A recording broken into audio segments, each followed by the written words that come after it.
Alright, you guys ready? Sigil 100 boss, one hit. Let's go. So we're gonna go ahead and apply our vulnerability. Make sure we have our stacks of precision. Activate our ulti. This can be activated at any time. Activate this, and then one shot. Easy. That's a Sigil 100. Then there's too many things that got in the way. It's fine. We'll get to them.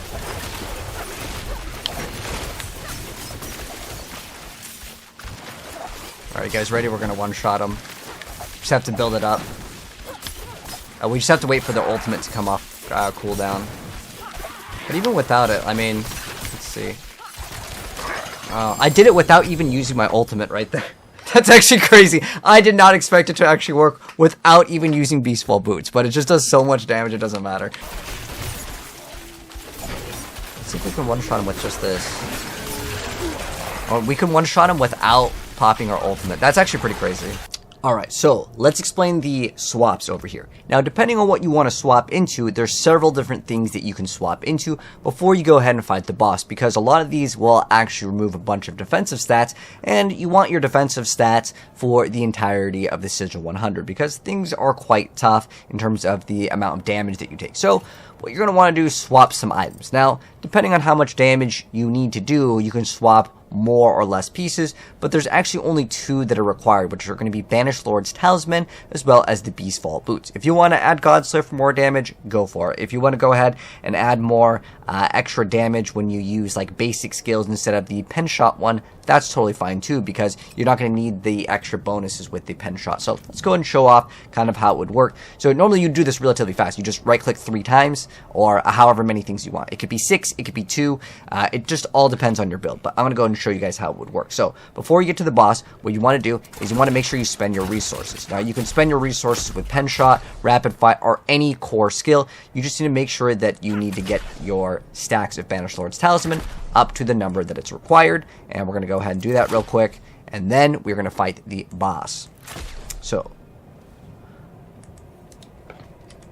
once we have our resources, we need to also then generate enough with puncture and make sure we're at max energy, because when we pop our ultimate, it's going to use the energy from Beastfall Boots. And again, this is with the newer Paragon Board that actually removes damage. Now, if you're wondering why would you remove damage, it's because there comes to a point in the game where you actually just want to get some damage reduction. You don't need to get all this extra bonus on the damage, but if you need it, by all means, go for it. It's not that big of a deal if you need to swap things in and out. It all depends on if you're able to one-shot or not. That's the most important thing. If you can still one-shot and you can get way more defenses, why not? Because you might as well be a lot more tanky. So let's go ahead and go on in and take on Lilith.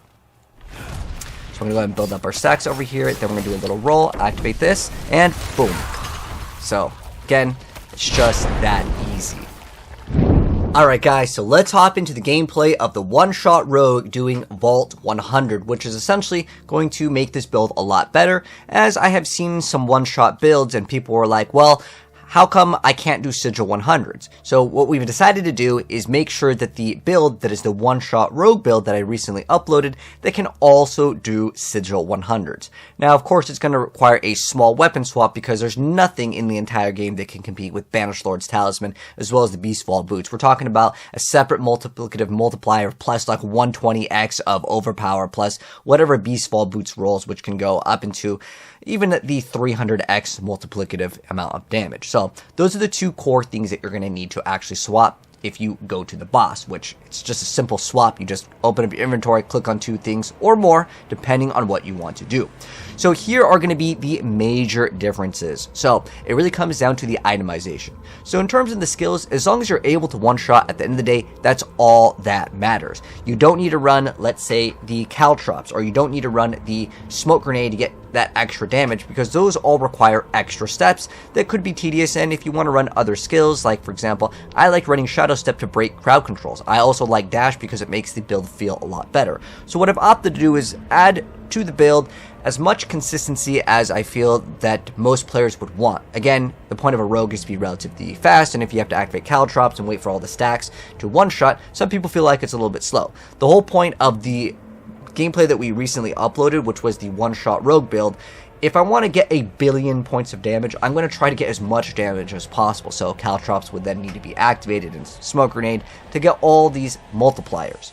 But at the end of the day, you may only need to activate one thing. Sometimes you don't even need to activate your ultimate. Most things in the game will not have a billion HP. So that in mind, you want to make sure that as long as you're able to one-shot, you can get way more defenses, or you can swap things in and out to where you enjoy them. So kind of depends on that, just as a little bit of an intro to what we're going over.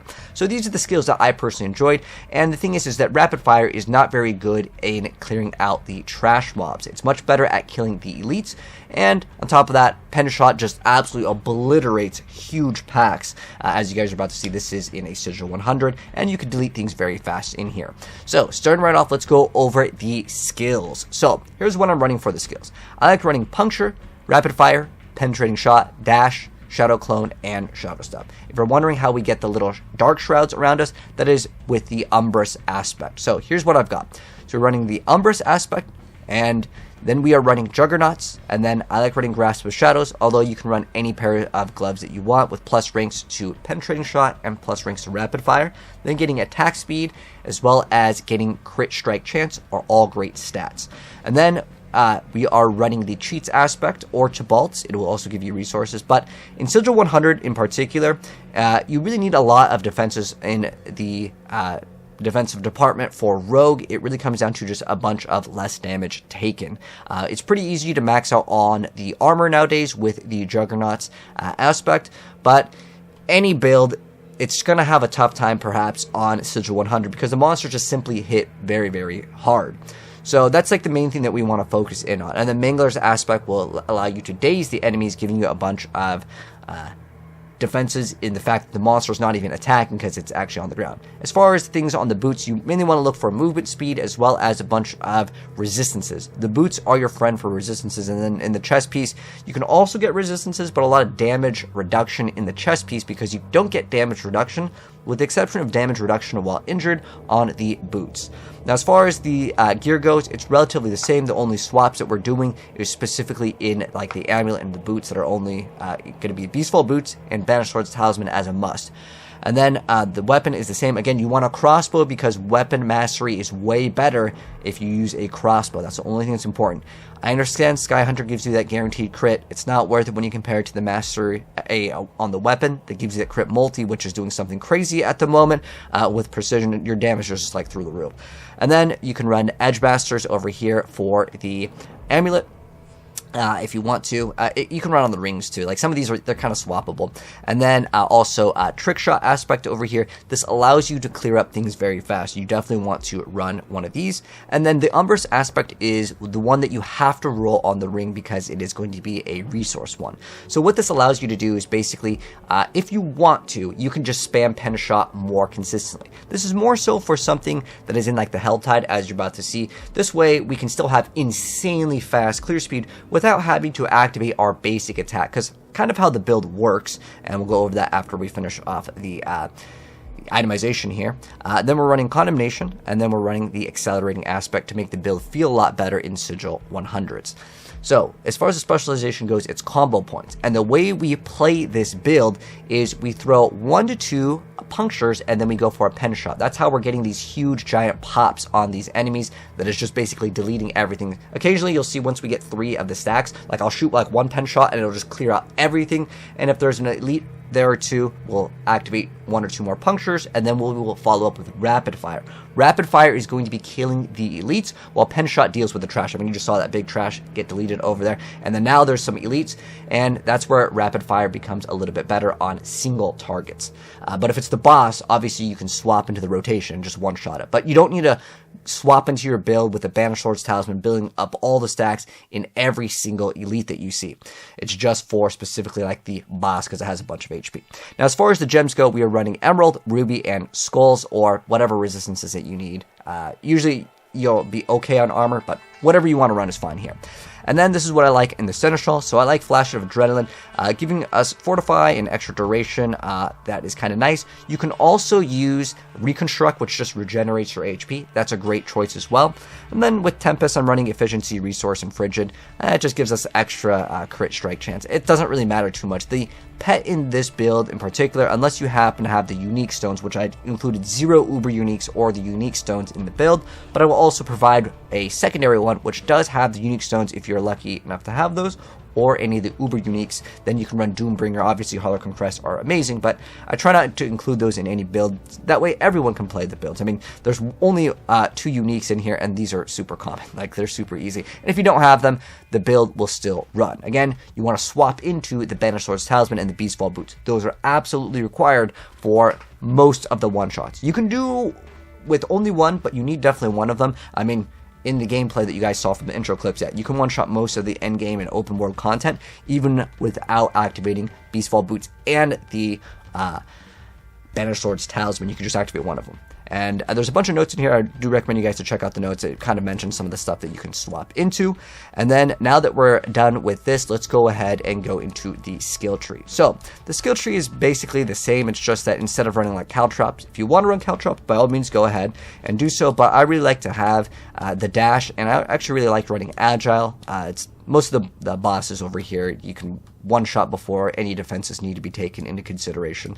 I also really like having Stutter Step. It makes the build feel so much faster. So you can see over here, we just cleared out, let's make sure it says Sigil 100, because when I was showing off the build, some people were like, I bet you couldn't clear Sigil 100 with this build, and they were just being kind of cocky because like they saw me one-shot the boss, and they were like thinking that it wasn't going to be able to kind of perform on just a Sigil 100, but it's really not that big of a deal. Sigil 100 is no longer a challenge for most builds in Diablo, as long as you're watching any decent build guide.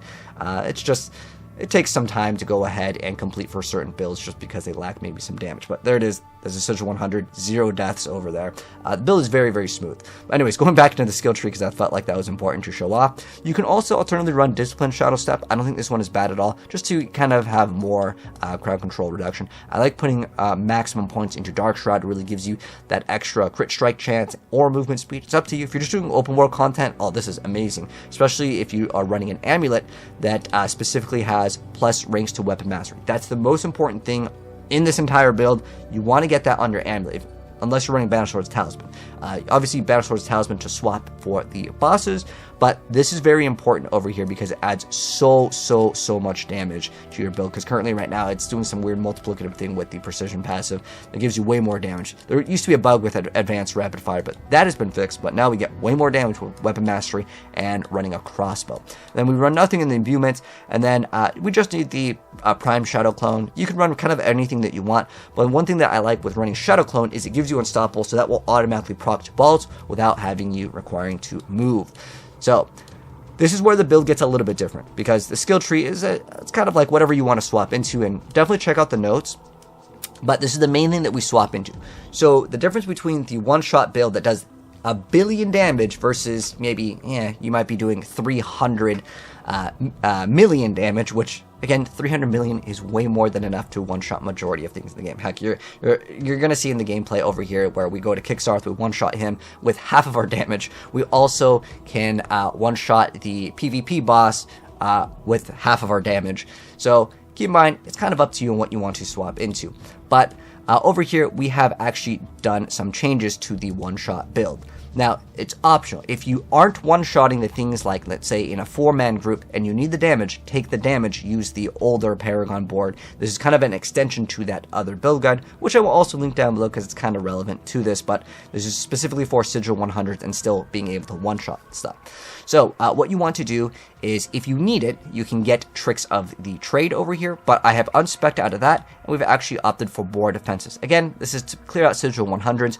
There really isn't a point at the current moment, because as long as the monster is level 85 plus, it has the chance to drop the Uber Unique. That's as far as we're aware of. There's no like, increased Uber Unique drop rate after the buff for T100. That wasn't even in any of the data mine stuff. So as far as we're aware of, and it's still quite rare to get an Uber Unique if you're just doing T100s again and again. I would recommend Vaults over Sigils, but nonetheless, that's my suggestion. And then we've also removed Cunning Stratagem. So this is where it only activates during rapid fire. So instead of this, we've also opted to get some more defensive nodes over here. It's damage reduction from the slowed enemy. So more damage reduction, more HP. That's the biggest changes. But for those of you guys that need the full board, it'll be linked down below. But the starter board, we get Ranger. And then the next board, we get Exploit Weakness and we get Combat.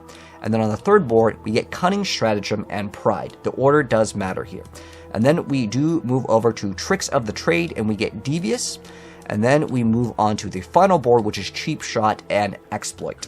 So that's what our Paragon board looks like. Again, it'll be linked in the pinned comment as well as in the description box. So there you guys go. We have basically 2 different variations of the build, and we can go ahead and, well, I know that this is like actually towards the very end where there's the Seething Abomination. And one thing that's important over here, you can see that what happened was that there was too many enemies, and I was not able to one-shot the boss with the ultimate. So instead, I just opted, I'm like, hey, we could probably one-shot the boss without it. And there you just saw the boss got one-shotted even without using the full combo. So if you have enough damage, you can even remove some damage on the Paragon board if you want to, and run even more defensive stats, just because, well, if you're one-shotting everything anyways, then you might as well get some more defenses. And at the end of the day, Rogue in general feels a lot squishier, I would say, this season than in the previous seasons, because, well, last season we had the combo points bug, so all you need to do is activate Tabalt and you just start one-shotting everything, because he had like 22 combo points.